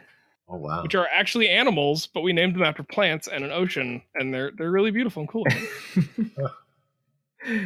Let's talk about tectonics on Europa. Abe. So tectonics in Europa, basically, a couple of the things that you need in order for tectonics to be sustained is you need, first of all, a driving force, right? So the whole concept of tectonics is that you have some kind of surface layer that is movable and can break up and migrate across. It's ductile and can shift. Semi-plastic. Yeah, semi-plastic. It behaves ductily, right? Because that's relative to how much stress is being applied and over what time scale. And then you need a density gradient. And you need a density gradient so that you can shift materials relative to each other, right? So the idea there, it happens on Earth, is that the denser material is easier to sink and subduct. And so when you run out of room for adjusting plates on the surface of our planet, whatever is the denser material will start to subduct. And then what the lighter material will rise. So that's where we get mountain buildings, events, and subduction. So like the Andes is a great example of that. A perfect example. The dense oceanic plate subducting underneath lighter, thicker continental plate, and then the melting of that plate in the mantle rises back up through the mantle, back into the continental crust above it, and creates a volcanic mountain range like the Andes. Right. All right. I'm just a simple country physicist, so these are fancy geology words. It's like when you go to the pool and you have those like floaty mats that the kids play with. And two of them are floating on the surface and they mush together. One of them goes under and the other goes over. Right. And the one that goes over gets all pokey like mountains. And the one that goes under the earth, it melts. And so right? in the Europa case, the density gradient, because it's just ice hitting ice, the density gradients are controlled by the heat of the ice and the salinity of the ice, which is very similar to the way our like thermohaline circulating currents in the ocean work, but we're just looking at it in an ice system instead of a liquid water system. And so when the older, more saline ice gets shoved under the fresher water, younger ice on Europa, the nutrients that is on the surface of that ice, the potential nutrients, the stuff that could be used by an organic system to create food and fuel, gets shoved down into the Europa system. And that's at least the theory that this paper is presenting. And this is both papers we've talked about today are open access, so anyone can go and check them out. And there's some figures in the actual paper that aren't included in the Popular Press article. That the Popular Press article is just that one iconic picture of Europa, and the actual scientific article has some diagrams, and even though the diagrams have math symbols that a country physicist might struggle with, they're actually not that bad. Okay. Yeah. And then the driving force, of course, would be the fact that you have a liquid or fluidly behaving sublayer that would allow this icy shell to move around. They're assuming that there's a top layer of ice and then a layer of ice under that that's warmer and non-porous, and then under that is the water. So they're assuming multiple layers of ice before you get multiple distinctly operating layers of ice before you get to the water. So what's going to cause the stress on the... Oh, yeah. I mean, like, there's some planets that don't have tectonic plates, right? Like Venus and Mars don't have tectonic... That's an interesting question, and Abe, maybe you can speak to this more, but if the tectonic plates just aren't active, are they still tectonic plates? So, yes, there's still tectonic plates, and we know that in the past these planets have hosted tectonic activity similar to what we see here on Earth, and I think that's one term that we do need to be a little bit more specific when we talk about plate tectonics is that there are other planets and bodies in our solar system that have hosted plate tectonics. It just happens to be that the Earth is the only one that's active. Nah, it's just a theory. It's just like evolution or gravity. It's probably not real. It's a theory. The theory of plate tectonics and the theory of continental drift. It's probably not even real. Probably is just like the chupacabras. Listen, Abe, I used to look out my childhood window and I could swear that I saw the plates moving. I could smell plate tectonics from my backyard. Just hear them grinding, crunching together. Smushing together. Smush. So so tectonic plates are still tectonic plates even if they're not active. So active even tectonics drifting. Right. And so active tectonics. Tectonic plates Tokyo drift. Two plate, too furious. Two plates, too furious. Which one wins? The more furious one. Okay, Or maybe fair. the less furious one. I think the less furious one would win because it would be cooler and it would subduct That's into the right. hotter, more furious Well, but then is that losing? Yes. Right? Because then you're about to get destroyed. Yeah, I see subducting plates as losers. I'm sorry if that makes me ableist somehow in the current culture of however we talk about these things. But yes, if you subduct, you're a loser, plate. There, You're I said headed it. for destruction. This is why volcanoes are so angry and kill us. Is talking like Then they that. kill us to teach us lessons. Hurt the lava's about feelings. ourselves. Yeah, they teach us lessons about insulting them and calling them losers. The volcanoes aren't losers. The volcanoes are the final revenge of the subducted plate. The volcanoes. Yeah, why do they need to get revenge, The same Ryan? way as Zit needs to get revenge on your face, Ben. Maybe My face doesn't look, get Zits. Ben, I'm maybe they're perfect. not getting revenge. Maybe volcanoes are like the saviors, and they look up from their little volcanic structures and they look at us and they're like, "Oh, you guys are running out of resources. Here, let me help you." We're But in each of these cases, I'm misunderstood. like, we shouldn't be calling the subducted rocks. All right, Losers. fine. I knew language police. Your PC culture, Ben. That's right. Here I am trying to own the libs with my tectonic talk, but no. Although if you change tectonic talk to Teutonic talk, that could get into a problematic area. So let's move past it. Okay, Ben, the subducting plates are not losers. You have convinced me. Thank you. So Abe, so can you how much of what they were saying about the ice dynamics potentially existing on Europa based on their model were you able to get based on your understanding of Earth volcanology? Does this pass the smell test? Does this kind of scan for you? I think, I don't know that much about ice dynamics, but it operates on the same physics that we use to try to understand the fluid movement on Earth, right? Because even though we have what's mostly a solid planet, at the timescales over which plate tectonics operates, it's behaving like a fluid, and that's our mantle. Very dynamic. It's very dynamic. It's very ductile. It can move like a plastic. And so on geologic timescales, we are thinking of a fluid, but in reality it's a solid. And that the physics behind all of that apply across different timescales in similar ways. And so if we have a fluid that's behaving very fluid on shorter timescales, then the physics should be the same. They should hold up, right? And so for plate tectonics in this manner, or if you want to put it on quotes, quote unquote plate tectonics to operate on this icy crust of Europa, I think it's got all the right ingredients to make it happen. And to me, the big question, and I don't understand enough about it, but you still have to have some kind of driving force from within, because the plate tectonics to some extent is not just this motion of the mantle. At least plate tectonics on Earth, I should say, is not just the motion of the mantle driving everything. There is subduction.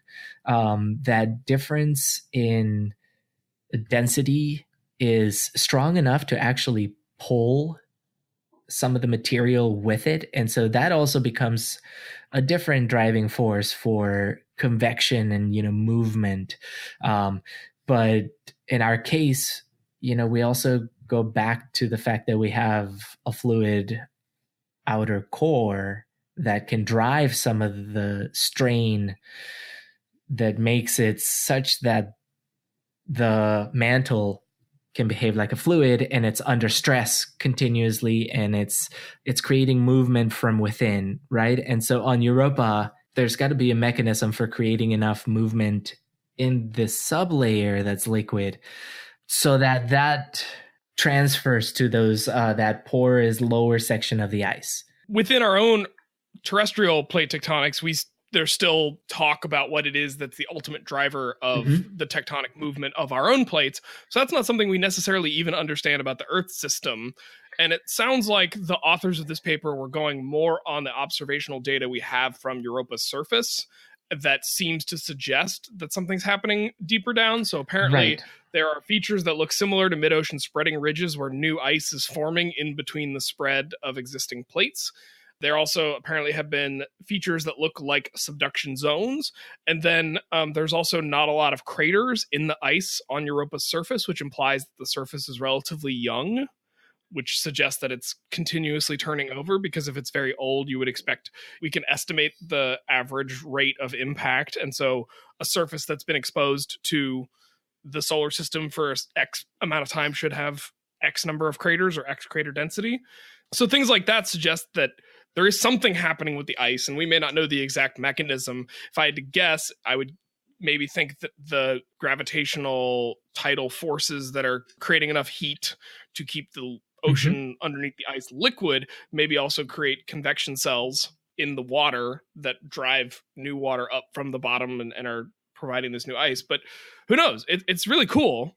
Regardless, it's definitely different. And I think earlier I said it's very alien to what we understand from Earth's plate tectonics. But if true, if this holds up to further scrutiny, I think this is kind of a really cool idea. Absolutely, and it's really neat that we can model these things with mathematical equations. Is we know the parameters that it has to adhere to from a physics perspective, and we have some observations that we can put into a model that says, hey, let's assume that this information is kind of similar to what we see here in plate tectonics.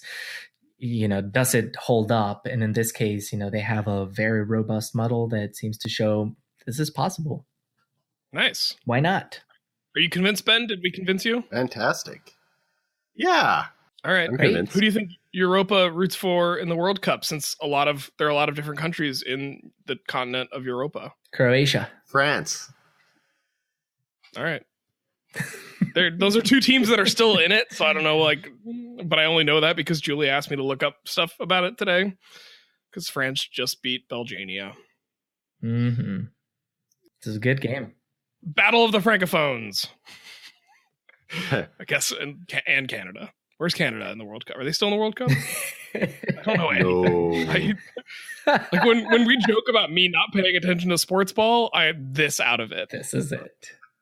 Well, soccer is the sportest ball of all sports. It's the world's balls. Sports ball. It really is. It is. Although now I think squash should be. Holy crow. I think it only works with squash because squash is played with a solid ball. Like most other sports balls, I guess baseball and softball are also played with solid balls. And bowling. True, but those are not bowling. Yeah, I guess that's true. Yeah. But I guess in baseball and squash's ball, the ball has kinetic impacts that cause it to change trajectory, whereas with bowling's ball, you're just trying to use the momentum of the ball to destroy. There's no there's no course alteration that would generate heat. Right. So I guess a baseball is probably a little bit warmer after it's been batted by a batsman. Oh, I wager it is. Okay. Well, how do we test that? Because it gets hit so far. How do we go get it? Oh, baseball. I wonder if you could do like a physics lab if you took like a whole bunch of those ball bearings and then you just dropped them repeatedly until they settle down. Like did it like 15 times. You could give it like, a very specific number of joules, and then you could like feel that it was warmer. That'd be pretty neat. Or just get a squash ball and one of those infrared thermometers. Right. I think it works. Cool, man. Well, if you're a squasher, is that the name of a person who plays squash? Sure.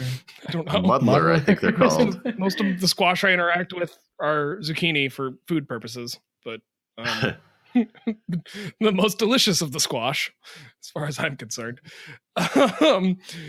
If you like zucchini or play squash, I know I'm odd in that I really like zucchini. I know not everyone likes zucchini as much as I do. Zucchini's fine, but it's not the most delicious of the squash. Well, that's a debate we can have a different time. There's this thing called pumpkin pie, Ryan. But it's not actually flavored to taste like a pumpkin. You use pumpkin spices, and you could make an equally delicious pie with a yam or a sweet potato. And if a tuber is your best flavor comparison to your squash is probably crap.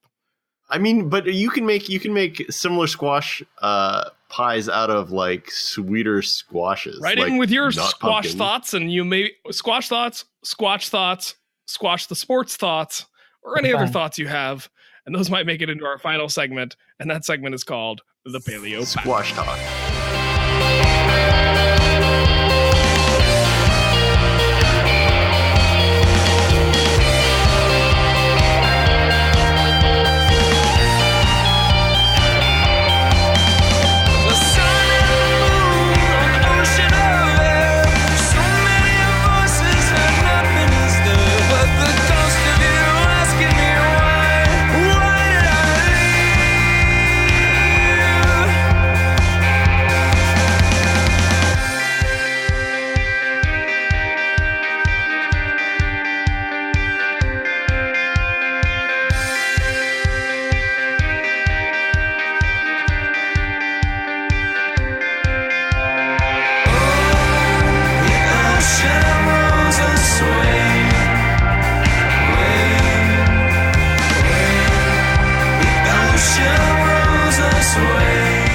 This episode of Science Sort of the way we end every episode of Science Sort of, and that's with feedback from you, the listener. Abe, you're going to go first.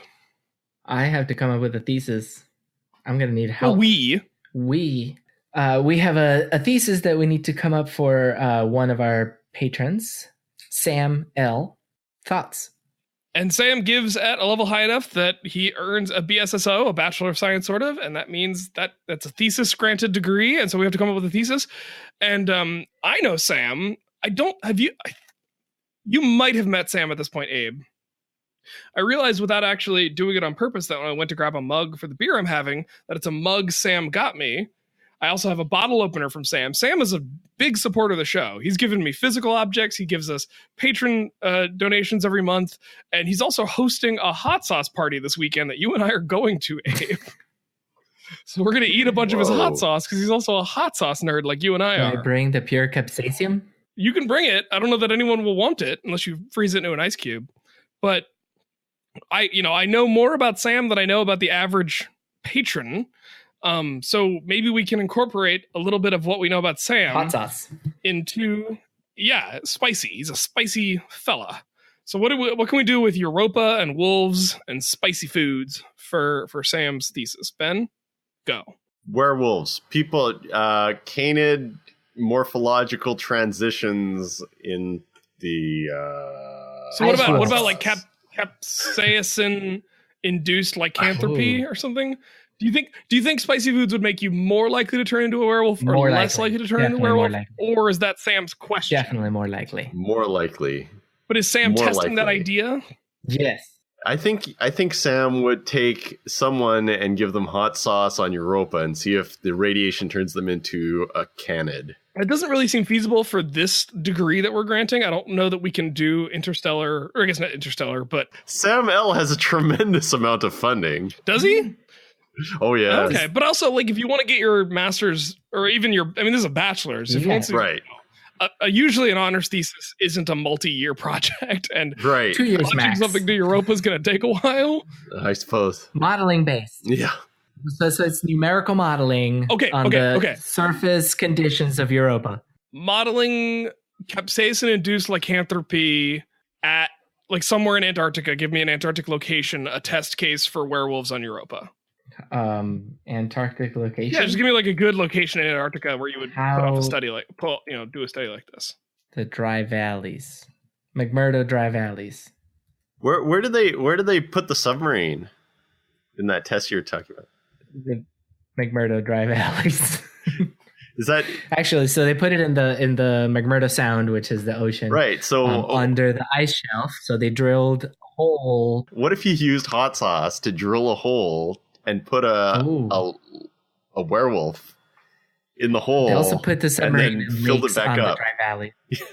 I think it would just like create a mini volcano. Well, I mean, it's worth testing, right? Because maybe they would stop being a werewolf. Maybe it would cool their hot blood. All right, how's this? Modeling capsaicin-induced lycanthropy in the McMurdo dry valleys of Antarctica, a test case for European werewolves, or a test case for Europan werewolves. I like it. Yeah, that's good. That's good. All right. Yeah, I think Sam might have gotten a little confused about the difference between Europa and Europe. I think he might have heard Werewolf in London and thought a moon of Jupiter. It's a bachelor's thesis. Oh, yeah, probably. Yeah. Sorry, Sam, but it sounds like It's a cool allowed. project. Looking forward to our Hot Ones lineup this weekend. Even if it's 100 degrees out, I guess we'll have to suffer through it, right, Abe? Yeah. All right. Well, thanks for being a recurring patron, Sam. If you would like to get in on the action, you can go to patreon.com/science sort of, where there are a number of fun little rewards at varying levels. And we are inching ever closer to our next patron goal, which will be the return of the merch. So things like cups, coasters, and maybe t-shirts. And obviously patrons will be the first to get access to those things. And I've been in touch with our designer, Thomas. So you'll notice in your podcast player of choice some slight updates to our logo. So Tom has been hard at work coming up with all but the very best tweaks for our logo, and he's champing at the bit to get to design some things like cups and coasters, in addition to all the wonderful website and logo work he does for us. So thank you, Thomas, but also patrons, if those are things you're interested in, help us get to that goal. Yeah. Nice. Woo. You know, we don't really do ads on this show, and that's because we're supported by the patrons. So thank you, patrons.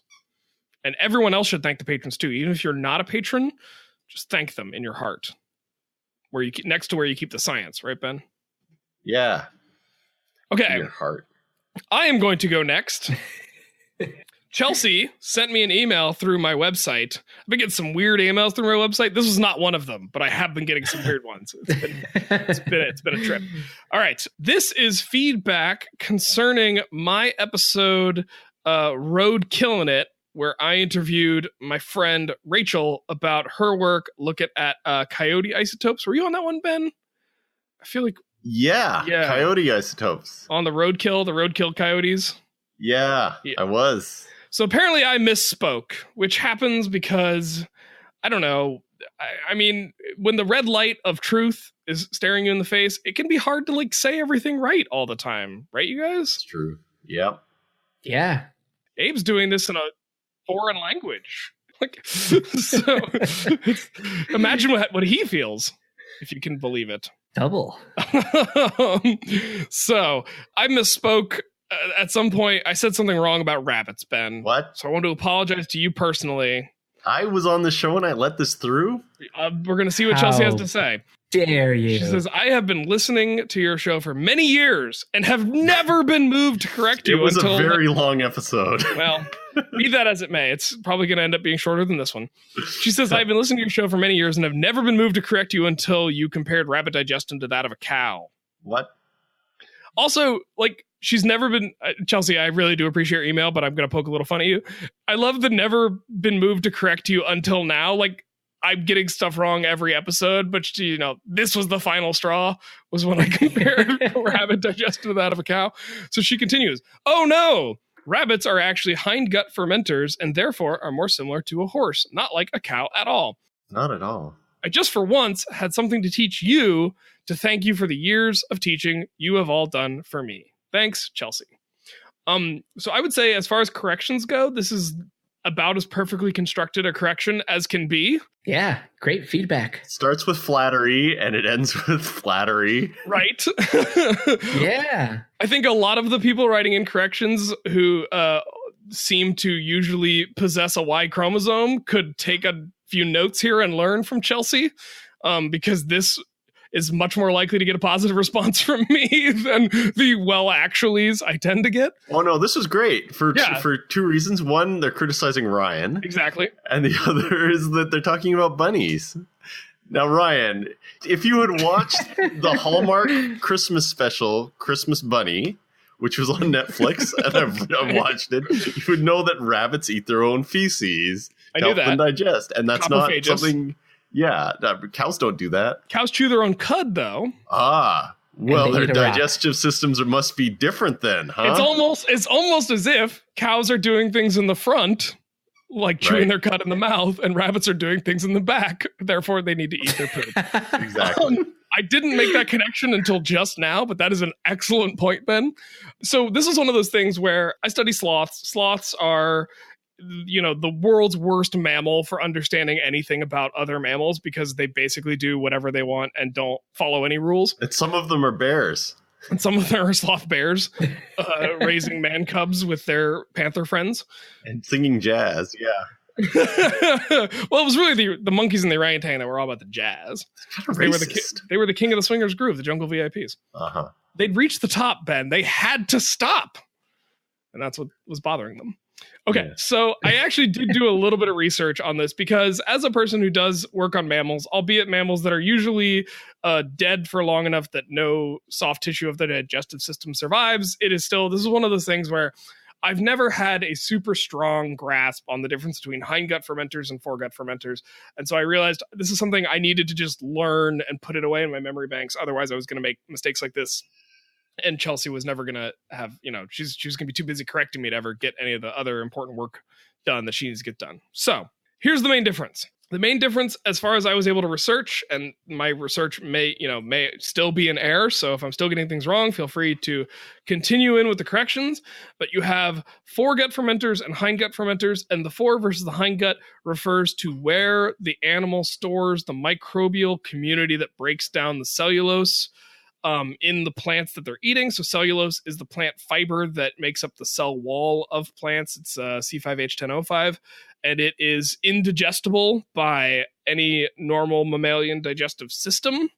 And so mammals that want to eat plants need to have some way to break down the cellulose and lignins and other things, lignins, that block them from getting the nutrients. So humans just do things like cooking them. Cooking things is a great way to do that too if you don't have a host of fermenting gut bacteria. But the problem is the microbes that do this job can't exist in our stomach acid. The stomach is too acidic.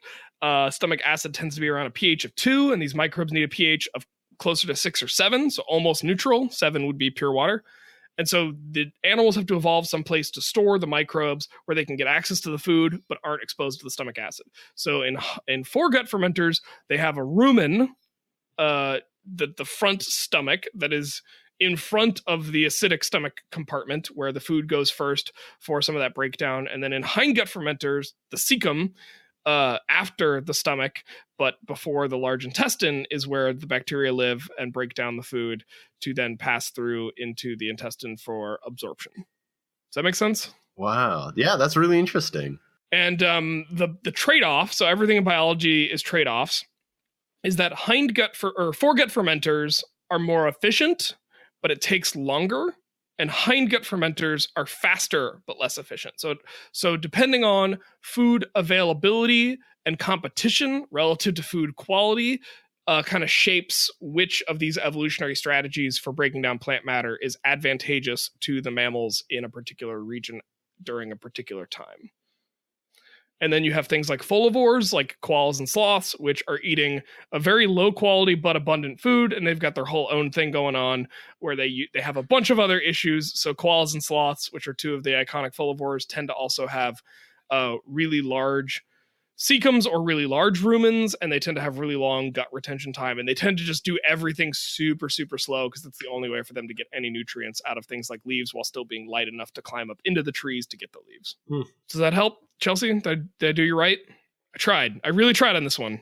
Abe, did that make sense? You did. Yeah, you did great. Is it the fore stomach? What's it called? Hold on. Well, the foregut fermenters are also usually called the foregut ruminants. fermenters. Right. They're less efficient. Wait, hold on. They're more. It's slower because they don't have the stomach to turn everything into mush, to melt everything before the bacteria gets it, which is why the cow has to keep chewing it. Yes. So the cow swallows the food. It goes into the rumen. The bacteria works on it for a while. Then it regurgitates it back into its mouth. It chews the cud and then swallows it. And it has to do that until it has broken down enough that it can pass through this barrier, if I understand it right, to then get into the stomach. And so it's a sequence of mechanical and biochemical breakdowns until it gets to a point where it can be purely chemically digested by, and the stomach also does some mechanical digestion with the flexing of the stomach muscles, but chemical and mechanical digestion in the stomach. So there are optimal conditions for both digestive types, but the tolerances for what they can get away with differ. And so hindgut fermenters can support themselves better on a diet of low quality food if the food is abundant. But if there's nutritious food available, but the supply is limited, a ruminant herbivore, a foregut herbivore, can get more extracted nutrients from a smaller quantity of food. That makes sense. So it's all trade-offs, Ben. Yeah. No, that makes sense. Bunnies. Yeah. Woo. Well done. Well done, rabbits. Non-ruminant herbivores, the bunnies. Big ol' seekum. Yep. What do you got for us, Ben? All right. So I have what is this, a review?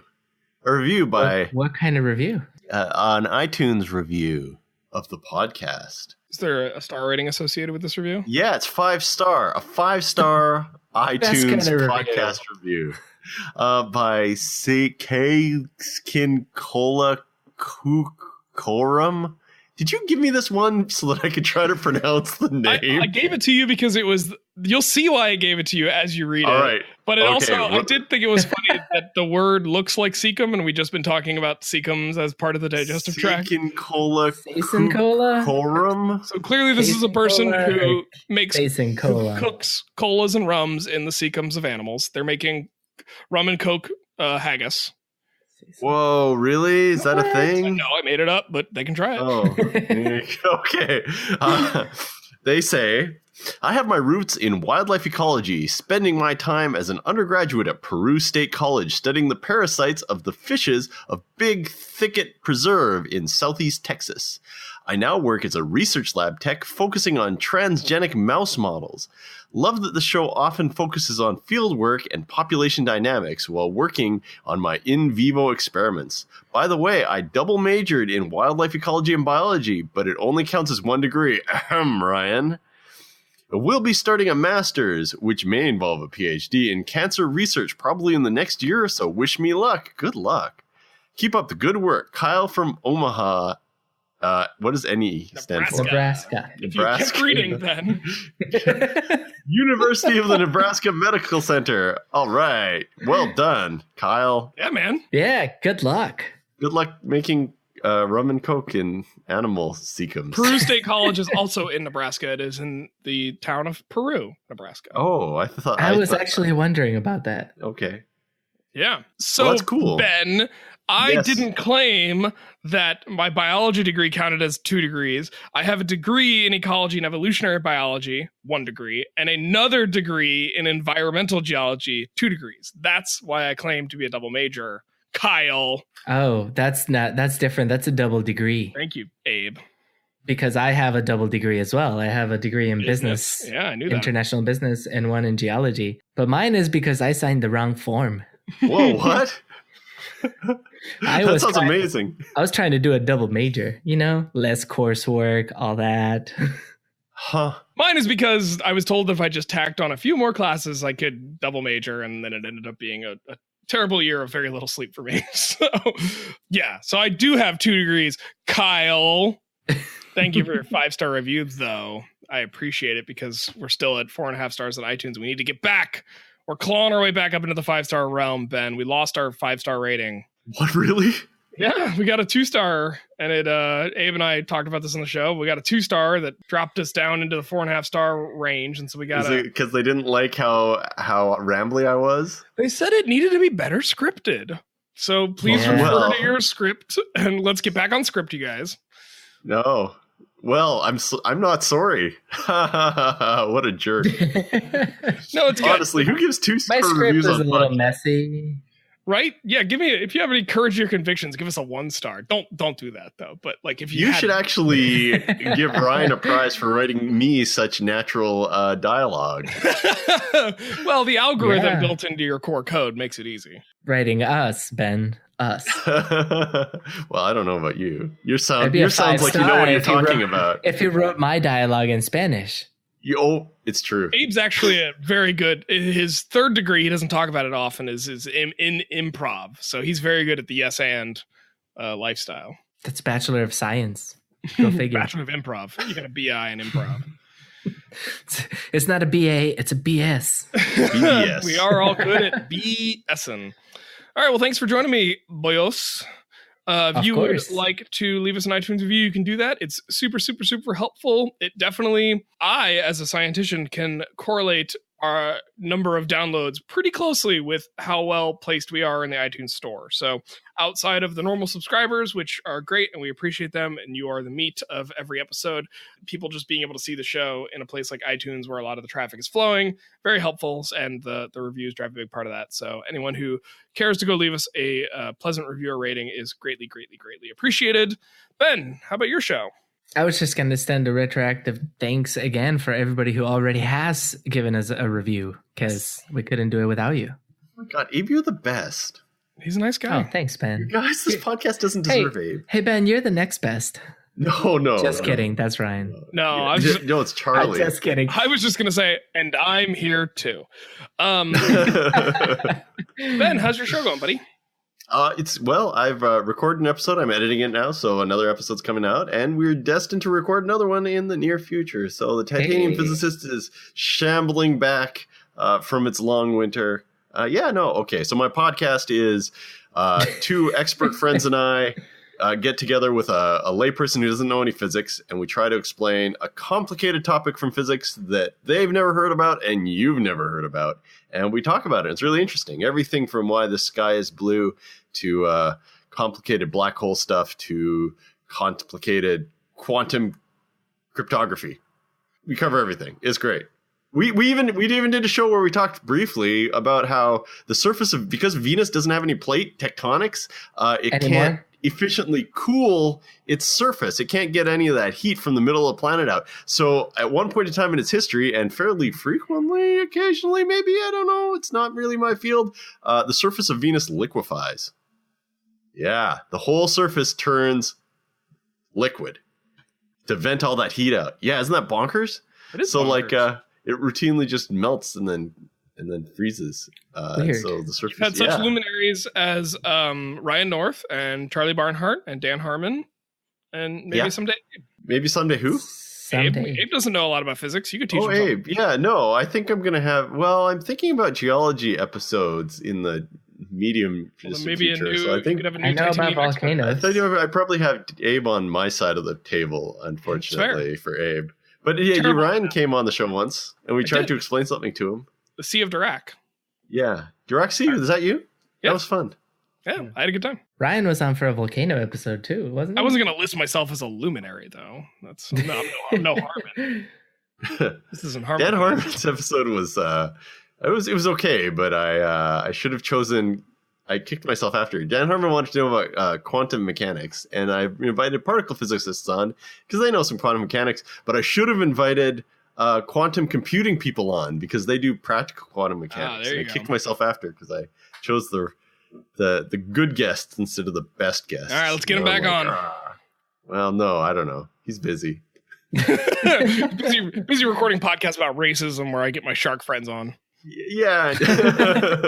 And you can also support Ben Shaw on Patreon, and you can leave iTunes reviews for it as well, because it's all part of the Brachylope Media Network, and we all try to support each other and just lift each other up into this wonderful sea of science podcasting that exists amidst the glaciers and icebergs of Sasquatches and ghosts. Sort of. So, and with that, show notes for this episode are available at sciencesortof.com, the beautiful website made for us by Thomas Queen. You can go check that out. And thank you both for joining me. This ran a little long, but it was good. This was like a classic, solid show. I mean, if we talked about a trailer, this could have been episode 100. Back to the beginning. Right? Back to the beginnings. I mentioned a trailer, and it's the trailer for Alpha, the First Dog story, and it looks terrible, and thumbs down. There All you right, go. so with that, that's a show, and we will be back next time where you will get a whole lot more science. Sort of. Visit sciencesortof.com for show notes, links to all the stories we talked about, and ways to interact with the hosts, guests, and other listeners. Science Sort of is brought to you by the Brachylope Media Network of podcasts, with audio engineering by Tim Dobbs of the Encyclopedia Brunch podcast. That's all for this week. See you next time on Science Sort of.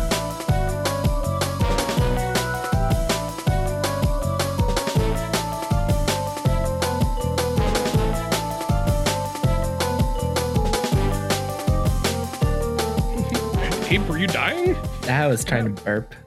All right. I was trying to pull a Ben. You were trying to give a Ben. I can't believe I didn't turn my mic off for that. I can cut it if you're legit embarrassed. I am legit embarrassed. I've been so good about burping and yawning. I've been turning off the mic for all of them except for this one where Abe was talking, and I was like, oh my God. I'm really great about yawning.